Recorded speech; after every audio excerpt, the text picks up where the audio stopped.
Baik, selamat siang dan salam sejahtera buat kita semua. Perkenalkan, nama saya Abrelianus Trikevinder, mahasiswa dari Universitas Citra Bangsa Kupang, program studi farmasi semester 4 kelas farmasi A. Di sini saya akan menjelaskan materi tentang kimia medisinal. Yang pertama yaitu definisi kimia medisinal. Kimia medisinal adalah bidang ilmu yang mempelajari penemuan, pengembangan, identifikasi dan interpretasi mekanisme aksi dari senyawa aktif biologik pada tingkat molekuler. Penekanan pada obat, tetapi juga senyawa bioaktif secara umum. Kimia medisinal juga mempelajari identifikasi dan sintesis metabolit dari obat tersebut dan turunannya. Ilmu kimia medisinal baru berkembang setelah diketemukannya sulfonamida sebagai antibakteri sekitar tahun 1930. Dan sekarang sejumlah besar penyakit telah dapat diatasi atau dikontrol dengan obat. Penyakit infeksi oleh bakteri dan jamur, penyakit mental, paru, kardiovaskular, gastrointestinal, peradangan, beberapa jenis kanker dan leukemia tertentu telah dapat diobati dengan kemoterapeutika. Penemuan senyawa baru masih terus diusahakan untuk penyakit yang belum dapat diatasi.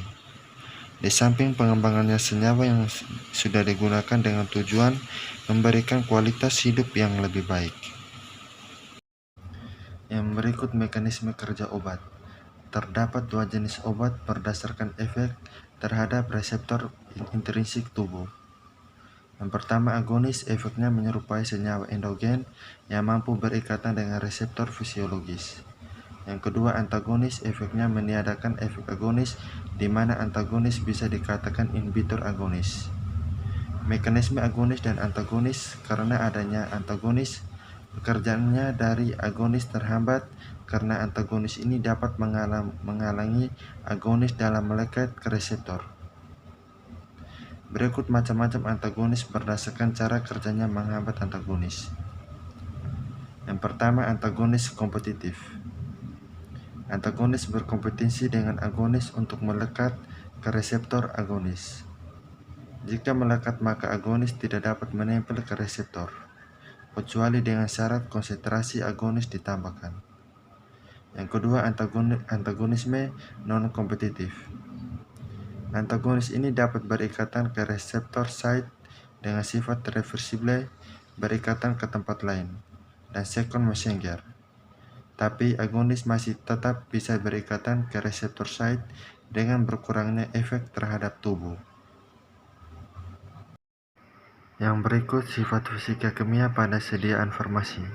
Sifat-sifat kimia fisika merupakan dasar untuk menjelaskan aktivitas biologis obat karena sifat kimia fisika memegang peran penting dalam menentukan metode yang tepat untuk formulasi suatu obat, sehingga didapatkan suatu sediaan yang efektif, stabil, dan aman. Sifat fisika kimia ini juga akan berkaitan erat dalam pengangkutan obat untuk mencapai reseptor. Sebelum mencapai reseptor, molekul-molekul obat harus melalui bermacam-macam membran, berinteraksi dengan senyawa-senyawa dalam cairan, luar dan dalam sel serta biopolimer. Di sini sifat kimia dan fisika berperan dalam proses penyerapan dan distribusi obat sehingga kadar obat pada waktu tertentu mencapai reseptor dalam jumlah yang cukup besar. Baik, yang berikut interaksi obat pada mekanisme farmakokinetika dan farmakodinamika. Yang pertama, interaksi farmakodinamik. Interaksi farmakodinamik adalah interaksi antara obat-obat yang mempunyai efek farmakologi atau efek samping yang serupa atau yang berlawanan. Interaksi ini dapat disebabkan karena kompetisi pada reseptor yang sama, atau terjadi antara obat-obat yang bekerja pada sistem fisiologik yang sama. Interaksi ini biasanya dapat diperkirakan berdasarkan sifat farmakologi obat-obat yang berinteraksi.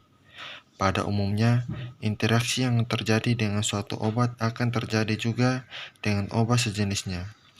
Interaksi ini terjadi dengan intensitas yang berbeda pada kebanyakan pasien yang mendapat obat-obat yang saling berinteraksi. Yang kedua, interaksi farmakokinetik, yaitu interaksi yang terjadi apabila suatu obat mengubah absorpsi, distribusi, metabolisme, atau ekskresi pada obat. Dengan demikian, interaksi ini meningkatkan atau mengurangi jumlah obat yang tersedia dalam tubuh untuk dapat menimbulkan efek farmakologinya. Tidak mudah untuk memperkirakan interaksi jenis ini, dan banyak di antaranya hanya mempengaruhi pada sebagian kecil pasien yang mendapat kombinasi obat-obat tersebut.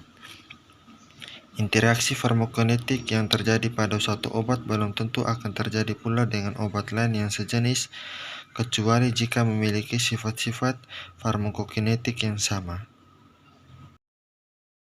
Yang berikut, reseptor pasien pada suatu obat. Karena kerja obat di dalam tubuh setiap orang dipengaruhi oleh berbagai macam faktor, yaitu yang pertama, ukuran tubuh. Ukuran tubuh seseorang dapat mempengaruhi seberapa banyak dosis obat yang harus diberikan pada seseorang. Biasanya penghitungan dilakukan berdasarkan bobot badan. Yang kedua, usia. Usia berhubungan erat dengan kondisi organ tubuh seseorang, terutama ginjal dan hati. Jadi ginjal dan hati itu berperan penting dalam membuang sisa obat dari dalam tubuh. Jika kerja ginjal dan hati mulai menurun karena faktor usia, maka sisa obat yang dibuang dari dalam tubuh akan berkurang. Yang ketiga, toleransi dan resistensi. Beberapa obat jika dikonsumsi secara terus-menerus dalam jangka waktu yang cukup panjang dapat menyebabkan sesuatu yang disebut toleransi. Jika suatu terjadi toleransi, maka obat tidak akan memberikan efek yang semestinya, atau bisa dikatakan tidak mempan. Sedangkan resistensi biasanya terjadi pada penggunaan antibiotik. Yang berikut, definisi afinitas dan aktivitas intrinsik. Yang pertama, afinitas menjelaskan kecenderungan untuk menggabungkan obat dengan jenis tertentu dan reseptor. Sedangkan aktivitas intrinsik yaitu kemampuan suatu obat untuk menimbulkan suatu efek. Yang berikut, pengaruh fase farmaseutika, farmakokinetik, dan farmakodinamik terhadap aktivitas obat. Jadi, pada fase biofarmasi ini, tablet dengan zat aktifnya itu ada tablet pecah, granulasi pecah, zat aktif terlepas, dan larut. Itu akan menuju ke obat tersedia untuk resorpsi. Kemudian resorpsi ini akan diresorpsi, metabolisme, distribusi, dan ekskresi. Dan obat itu akan tersedia untuk bekerja dan akan menuju ke interaksi dengan reseptor di tempat kerja. Dan akhirnya akan menimbulkan suatu efek. Baik, sekian materi dari saya tentang kimia medisinal. Terima kasih.